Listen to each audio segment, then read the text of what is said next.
ఓం నమ శివాయ. ఓం లలితాదేవ్యై నమ. ఓం శ్రీ గురుభ్యో నమ. శివానందలహరి 44వ శ్లోకం.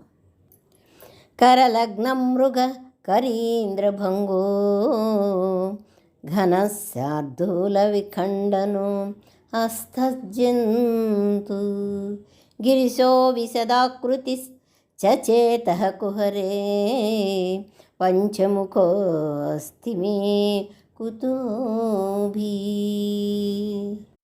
ఈ శ్లోకంలో ఆచార్యులు వారు పరమేశ్వరుడు లక్షణాలన్నీ అవతారాన్ని బట్టి సింహంతో పోల్చారు. ఆయనకుండే అవతారాన్ని బట్టి సింహంతో పోల్చారు. అది ఎలాగంటే ఈశ్వరుడి చేతిలో మృగం అంటే లేడి ఉంటుంది, కావున కరలగ్న మృగ అయ్యాడు.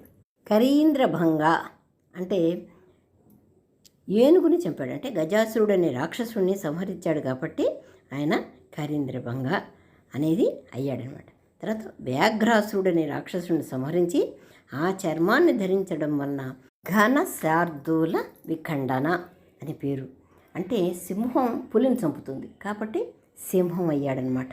ఓ గిరిశ అంటే పర్వతాల్లో నివసించే ఓ గిరీశుడు, విశదాకృతి అంటే తెల్లని శరీరం కలవాడు, మంచి ఆకృతి కలిగినటువంటి పంచముఖలు సింహం వంటి ఈశ్వరుడు చేతకుహరే ఎక్కడుంటున్నాడు?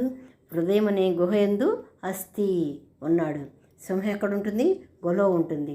ఈశ్వరుడు ఎక్కడుంటాడు? హృదయం అనే గుహలో ఉంటాడు. ఈసారి హృదయాన్ని ఆచార్యుల వారు గుహ కింద చెప్పారనమాట. నాకు ఇంకా ఆచార్యుల వారు అంటున్నారనమాట, నువ్వు నా హృదయం అనే గుహలో ఉన్నప్పుడు నాకు భీం కుతః భయం ఎక్కడుంటుంది? ఇంకా నాకేం భయం ఉండదు అంటే ఈ శ్లోకంలో ఈశ్వరుని సింహంలాగా వర్ణించారు ఆచార్యుల వారు. ఎలాగంటే సింహం జింకను పట్టుకుంటుంది, ఏనుగులను చంపుతుంది, సింహం పులులను చంపుతుంది. ప్రళయ సమయంలో ఇలాంటి జంతువులన్నీ ఆయనలో నిబిడీకృతం అయిపోతాయి. అలానే సింహానికి జంతువులన్నీ కూడా పారిపోతాయి. గిరీశ పర్వతాలయందే నివసించేవాడా అని కూడా అంటున్నారు. ఇందుకు పర్వతాల్లోనే ఉంటుంది, సింహం కూడా అక్కడే కొండ గుహల్లోనే ఉంటుంది. శివుని యొక్క వర్ణం తెలుపు, విశదాకృతి, సింహంలానే ఉంటుంది. 5 ముఖాలు గల ఈశ్వరుడు. సద్యోజాతం, వామదేహం, అఘోరం, తత్పురుషం, ఈశాన్యం. అలాగే సింహం కూడా నోరు గట్టిగా తెరిచిందంటే పంచముఖాల్లా ఉంటుంది. అందుకని శివుణ్ణి సింహంతో పోల్చారు అని మనం అనుకోవచ్చు. సింహ లక్షణాలు గల ఈశ్వర, నాతో నువ్వు ఉండు అంటే ఎక్కడుంటావు?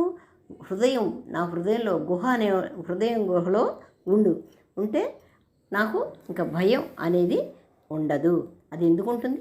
నువ్వు నాలో ఉన్నప్పుడు నాకు భయం అనేది ఉండదు స్వామి అని ఎప్పటిలానే ఆచార్యులు వారు ఇందులో కూడా ఈశ్వరుని తన మనసులోకి రమ్మనమనటానికి, సింహం లాంటి ఈశ్వరుని తన మనసులోకి రమ్మనమనటానికి ఈ శ్లోకం చెప్పారు.